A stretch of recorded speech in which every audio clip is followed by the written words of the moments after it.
കമലഹാസൻ്റെ വ്യക്തിജീവിതം cinema ജീവിതം പോലെ അത്ര സമ്പന്നമല്ലായിരുന്നു. മാധ്യമങ്ങൾ ഒരുപാട് ചൂഷണം ചെയ്ത, തിരിച്ചടികൾ നേരിട്ട ഒരു കുടുംബജീവിതമായിരുന്നു കമലഹാസൻ്റേത്. 1970കളിൽ കമലഹാസൻ്റെ കൂടെ ധാരാളം സിനിമകളിൽ അഭിനയിച്ചിരുന്ന പ്രശസ്ത നടിയായിരുന്ന ശ്രീവിദ്യയുമായി അദ്ദേഹത്തിന് ബന്ധമുണ്ടായിരുന്നു. ഈ ബന്ധം 2008 പുറത്തിറങ്ങിയ മലയാളം സിനിമയായ തിരക്കഥയിൽ സംവിധായകൻ രഞ്ജിത്ത് പറയാൻ ശ്രമിച്ചിട്ടുണ്ട്. ശ്രീവിദ്യയുടെ അവസാന നാളുകളിൽ അവർ കമലഹാസനെ കാണാൻ ആഗ്രഹം പ്രകടിപ്പിച്ചിരുന്നു.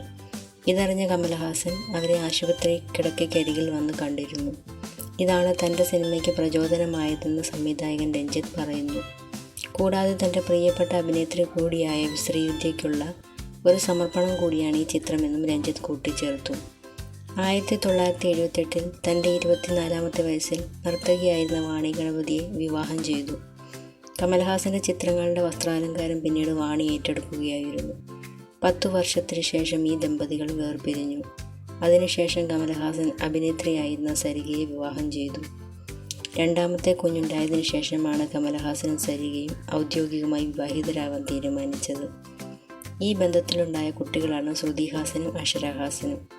ശ്രുതിഹാസൻ ഒരു അഭിനേത്രിയാണ്. അക്ഷരഹാസൻ ബാംഗ്ലൂരിൽ ഉന്നത പഠനം നടത്തുന്നു.